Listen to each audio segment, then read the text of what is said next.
Please welcome to the stage the host of the panel, my colleague, STV political correspondent Laura Alderman. Good afternoon, good morning I should say.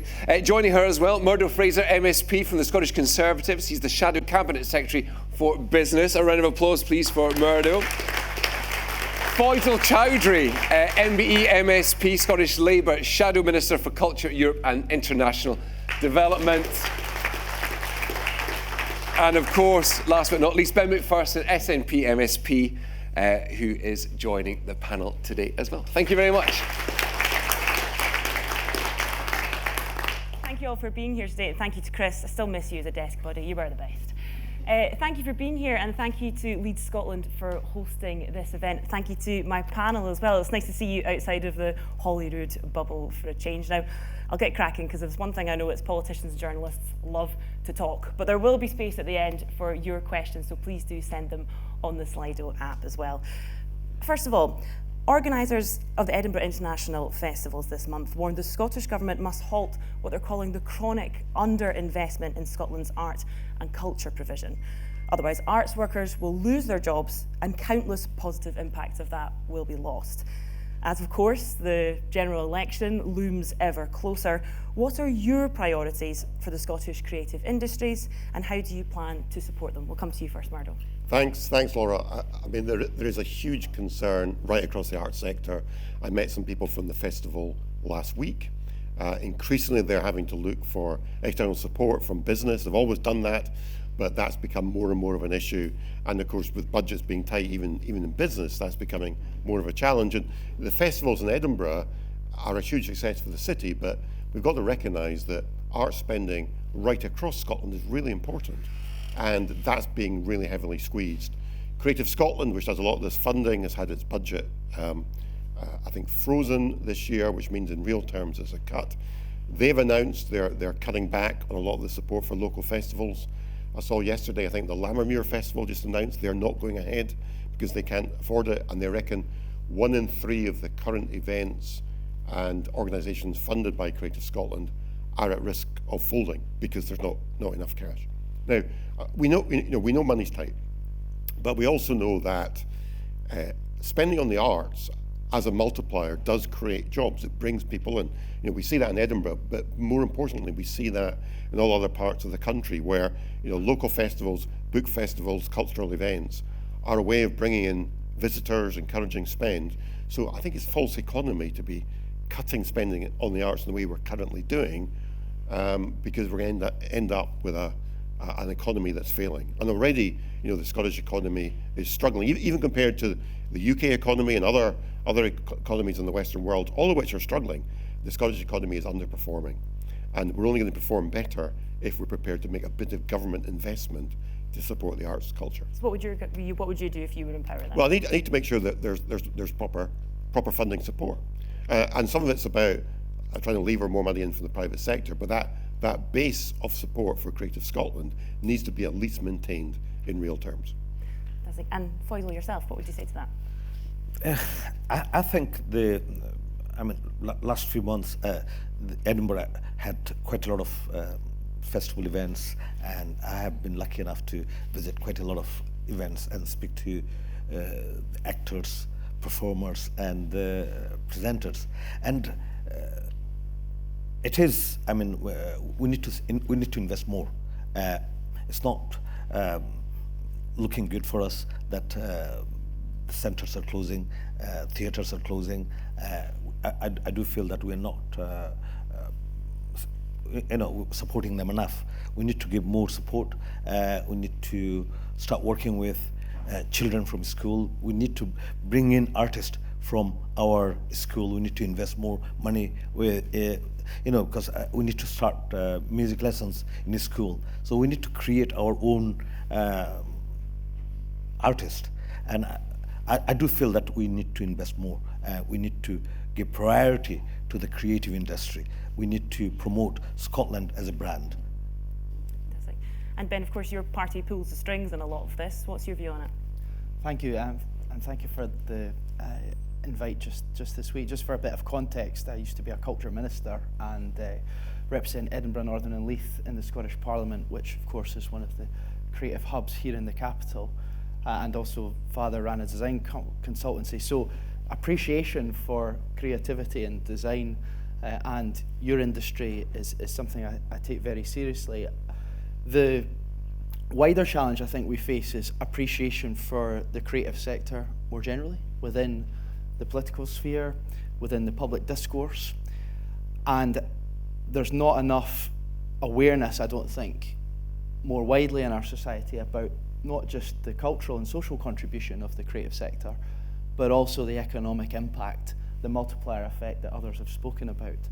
So I am concerned about the proposed changes that there might be in the culture budget. My view, and I used to sit on the culture committee until recently as well, is that the return that you get for every bit of investment in the creative sector is such a large extent and compared with some of the other investments governments can make. So I think there's a strong argument for continued sustainable funding for the arts, not just because of the nourishment and good that brings, the contributions of creatives in all their different forms, but how that creates opportunities for new people to emerge, to bring their talent, and also to, in many cases, find out about their abilities. If we don't have that funding at the foundational level and in communities, how people might not discover that they're the best advertising executive to be, or the best musician to come. So it's extremely important. And yes, just on the issue of funding, could that be more forthcoming? We found out this morning that the Film House in Edinburgh, obviously an iconic building, iconic institution in Edinburgh, could be taken over by a community group that's been giving a lease. Could you have done more to help save the Film House? I think, well, my focus is on Leith Theatre, to be honest, as MSP for Edinburgh Northern Leith. Not to discount the remarkable work in film, and of course we have the studio in Leith Docks, and there are organisations represented here today who do remarkable work in the film and television sector out of Leith. The Film House is of course an important institution. There's been rightly a strong campaign to save it.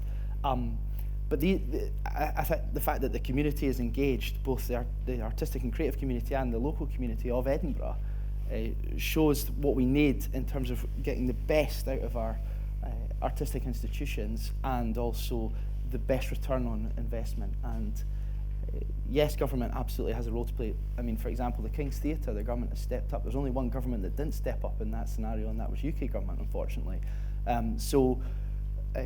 Not that UK government's not doing things in Edinburgh, it is, and to be fair, but you know, we need to see a collective approach. I was going to say, there are value the arts. Yeah, there's things that both governments could be doing to work collaboratively together to increase funding.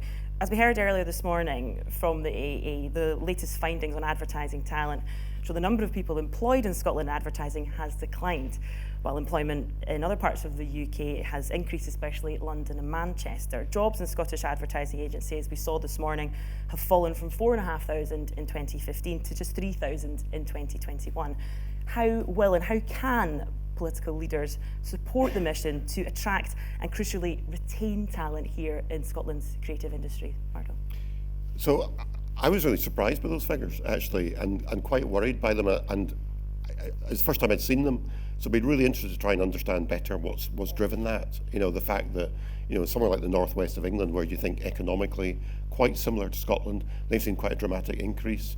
Why has Scotland shrunk? So, you know, maybe there's people in the audience who have a better understanding than me as to what's driven this decline. But I think it's a real worry that, you know, we're in Scotland are not keeping up with other parts. And also to see that it was all concentrated around Glasgow and Edinburgh as well. I mean, that they are the traditional centres, yeah. But it would be great to see things in the northeast perhaps as well. Yourself, Faisal? I think people, we need to build confidence. We need to send them a proper message that Scotland is thriving. We need to bring in, we have to do something to grow confidence. And I do feel that people are moving away towards England because they feel their job will be safer. We have to, from our parliament, we need to send that message straight that we are supporting the creative industry. We are not only prioritizing one thing.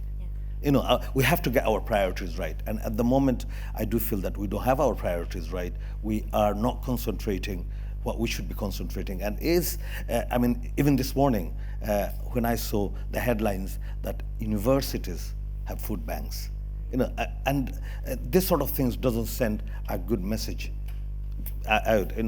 Scotland, Edinburgh is well known for its creative industry. Are we doing enough to support them? Are we bringing in enough artists? Why people don't want to come?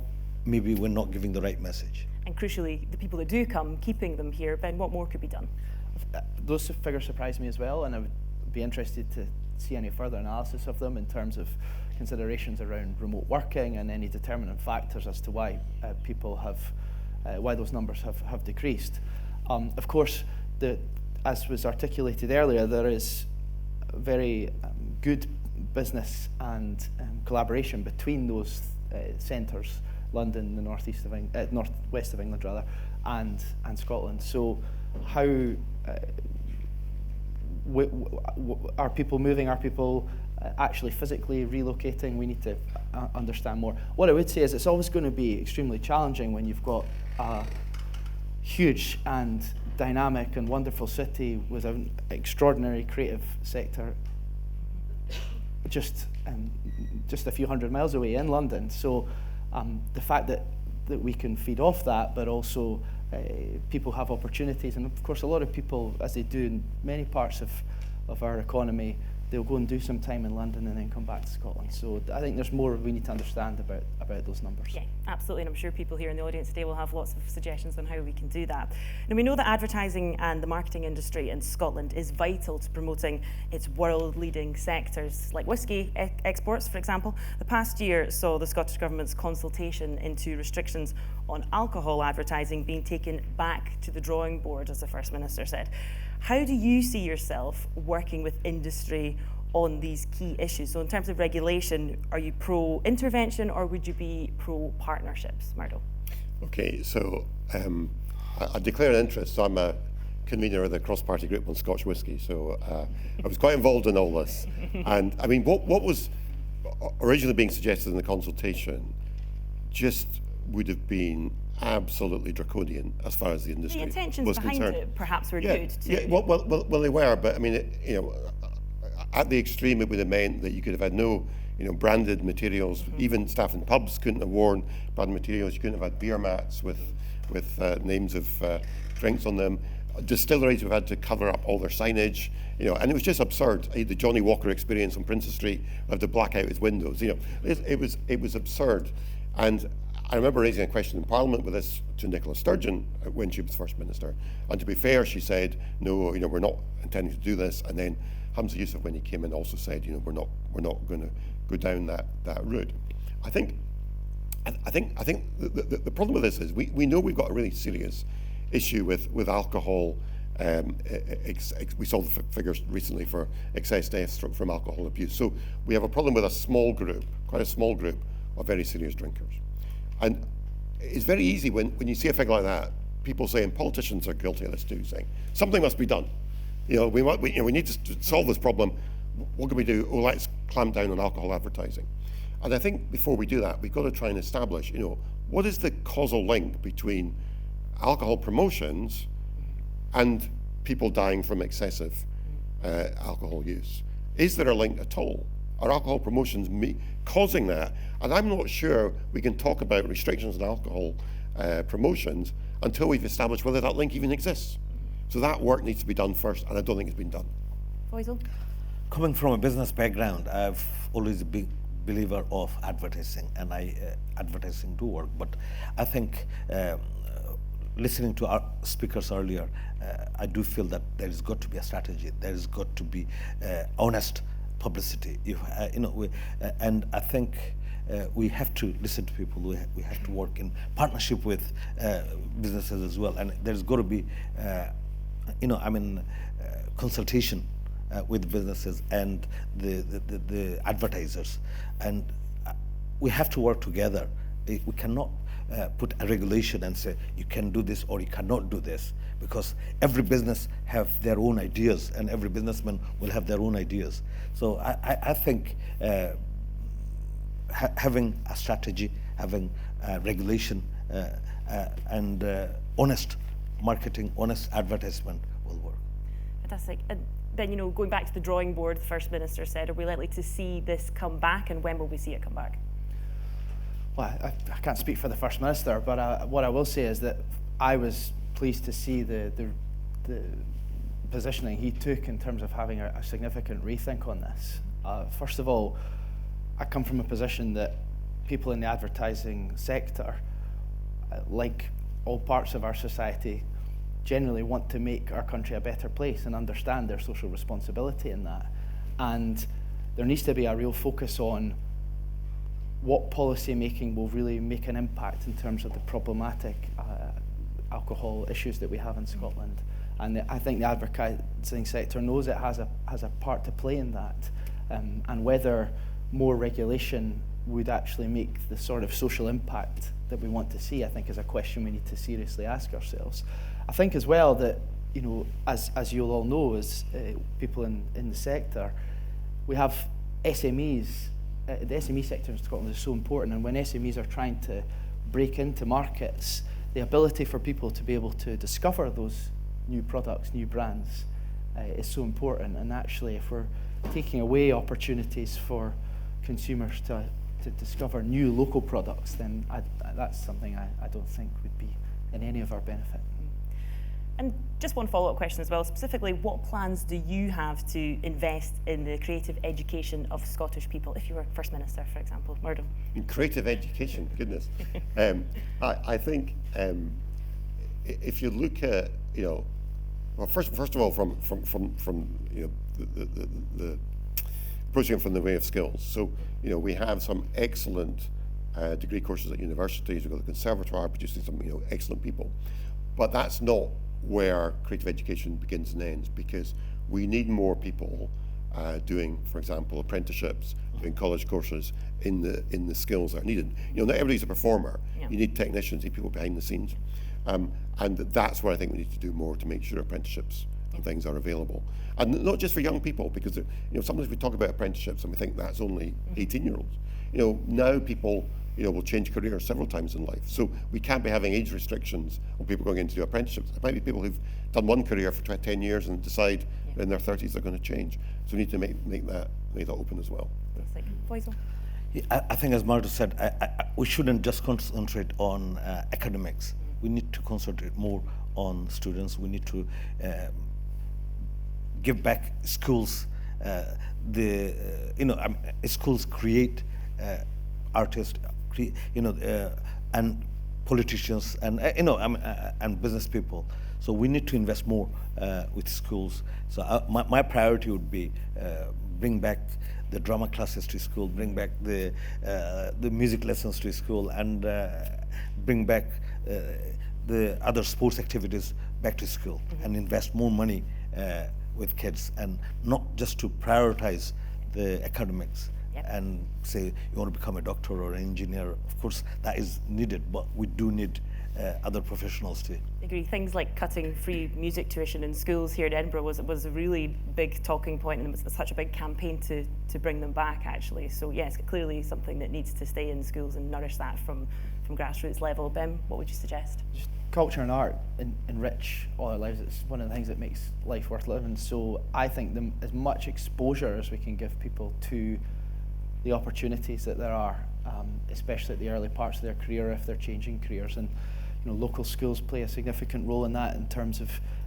working with local businesses to raise awareness amongst young people of what's available. So, for example, in Leith, because of the film studio there, we're trying to expose local young people, whether it's in joinery or costume design or working on set, what their possibilities are on their doorstep. So we need to do that. And in terms of funding, one of the really interesting ideas we heard on the committee just at the end of last session before the summer is that in the budgeting process, you could have a very small percentage from the different budgets within public funding for culture, because if you think of the impact that the arts and culture has on people's mental health and well-being, could you take a little bit from the health budget in order to invest in that? Education about the environment through the arts, could you take a bit of the net zero budget and put it towards culture?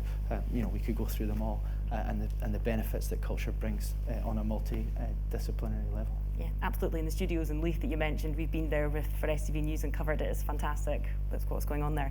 A couple of questions from the audience now. The first one saying that they are a UK and global leading health business based in a deprived area of Glasgow. They save the NHS £7 million a year on the treatment of obesity. How would they access government and government officials? Murdo. Good question. I'm looking at the former minister at the end of the panel. It might be a better place to Ben, let's start with you. I would say to them, engage with your local MSPs, your constituency one and your regional ones, and make sure that they engage in as much constructive dialogue with ministers as possible. Make strong asks, but if you do it in the right way in terms of getting the dialogue right, ministers work in good faith and want to hear both good things that are happening in our communities and also how that they could be better supported. So sorry to state the obvious, but I think engagement through your local representatives is the most important way to do things. And one question, we've got quite a lot to get through, so I'll just go to the next one here. This person, Claire, asking, have you considered a government response to the factual TV production crisis in Scotland, where more than half of its freelance workforce are currently unemployed? Of course, many people that do work in TV production are, of course, freelance. It's the nature of the beast. What would be your response to that? So I think the whole issue of public service broadcasting, I think, is really interesting. So the way that's currently funded, and there's a broader debate, and I'm sure your members are very conscious of this around the licence fee. Now, I support the idea of funding for public service broadcasting. I'm not ever convinced that the only way to deal with that is to give all that money to the BBC. And I'm not just saying that, just like some STV are here. But I think, and I really think, in the long run, you've got to ask yourself, with people accessing output in so many different ways, how long can the licence fees that currently exist be justified? So I think we probably have to look at different funding models and make sure that there is greater access. If there's a pot of money, however that's raised, for public service broadcasting, how do people access that? So it's not just all going into one company, which is the BBC. I think we need to have common dialogues. I think we need to meet them and we need to find out what their issues is and how we can help and support them as well. Because I think as a politicians, we're always open to listen to people, and we're here to listen to their ideas and see how we can support. I mean, end of the day, it goes up to the companies as well, how many they can employ, who they can employ as well. But how we can support is only can be done through dialogues. Yeah, of course. And what one thing would you like to see advertisers do that would help grow our economy and build our society? One thing that advertisers could do. Anybody? I mean, if I can focus on society, I would actually like to just echo some of the points that Gordon Brown made at the end there around hope. I would say it's about hope, but it's also about just how do we create a better, more positive sense of public consciousness at the moment, despite all the challenges that we face together. And politicians, we have a role in that. And if I'm honest, I think our political discourse needs to adjust and become a more constructive way of operating. But overall, the impact that you can have through the power of your creativity and your messaging, if we can shift our consciousness as a society to a place where, yes, we face challenge, yes, there are things we need to work through and talk through, but we can make Scotland a better place. We all want to make Scotland a better place, so let's get into that mindset. Yeah. And just on that again, referring back to the points made in Gordon Brown's speech there, how do you join the dots between the creative industry and the poverty crisis? This person saying the price for Scottish festivals is prohibitive for many. Indeed it is. Experienced this year, just in the Fringe alone, the price of tickets seem to be more expensive than ever. How do you join the dots between the two? Well, sorry. Yeah. Whoever wants to jump in, yeah. Just on 2 points. In terms of the festival, there's always an issue in terms of affordability of being able to access it. Although, to be fair to the festivals and all the companies involved, they do a lot that maybe doesn't get as much profile in terms of going into communities and providing free tickets and supporting local organisations, and that certainly happens in my constituency of Edinburgh Northern and Leith. So always more to consider and do, but there is a great deal of work going on. And in terms of the connection in terms of poverty, I used to be Social Security Minister until earlier this year, and one of the obligations we have is to promote social security benefits. It's in the 2018 Act, but also as a society, like amplifying people messages to tell people to apply for what they're entitled to. It is one of the single best things that we can do, because there is that sense of shame and embarrassment sometimes that people have about claiming what they're entitled to, and we need to move past that. We need to change the culture. So anything that can be done there to make sure people know what they can get and go and get it. Yeah. Well, you know, we excuse me, we might think, you know, Edinburgh's expensive, but, you know, compared to international festivals, Edinburgh's much, much cheaper. Yeah, and there are many things you can go and see in Edinburgh for far less than you'd pay in many other cities around the world. And in fact, you can even get, I remember taking my kids to see free shows. You know, okay, it's not really free because they expect you to put some money in at the end, but, you know, that's up to you. But I mean, Ben's right about the amount of work that's done by arts companies reaching out to, you know, more disadvantaged communities around Scotland. In the area I represent, we have Systema, the Big Noise Orchestra in Raploch and Stirling. Fantastic project. It's about taking arts as a means of helping young people, and then as a route out of poverty and giving them more opportunities. That's showing how arts can be a driver for social change. Absolutely. Getting third sector organizations involved as well. I think I've seen it during the pandemic time, how smaller organizations were involved within the community, provided everything from the food banks to events and getting them involved. I think getting third sector, smaller organization involved is all joined up, and absolutely. And we'll have to leave the audience questions there for now, as we've completely run out of time. But my final question to the three of you would be, what is your favourite advert of all time? Mine, it's a toss-up for me, either between Jean-Claude Van Damme straddling two Volvo trucks while Enya plays in the background, or the Iron Brew granny that steals all the cans of Iron Brew on her scooter. What would yours be? So maybe not full time. My current one, I absolutely love the Virgin Media ones with the Highland cow riding the motorbike through Glen Cove and the mountain goats hang gliding. I think they're just so well done. Superb. Anything with animals, I always think Cravendale, so good, the cows want it back. Can never something like that. Yourself? Do you know, I really hated it at the beginning when the advertisement came up. United Colour of Benetton, you know, the one they were holding a baby, and I really hated it. I thought, my God. But then I was missing, I thought, that's one advertisement stuck in my brain. In your brain. Because the first thing I did, I was driving and I saw that big thing. And what the hell? And then I was looking for it. No, you can't forget it. Yeah. And Ben, yourself? Oh, it's so hard. So many good ones. Thinking back, but I would say, there was a great night one with the Brazil team in an airport. I remember from when I was a kid. Impossible is Nothing, the Adidas one, like that. And and Johnny Walker with Robert Carlyle. I don't think it ever was on TV, but as a YouTube video where he does 10 minutes on the history of Johnny Walker while walking. It's really impressive. Plenty to choose from there. Ben, Faisal and Murdo, thank you so much for joining me, and thank you for all your questions as well. Thank you.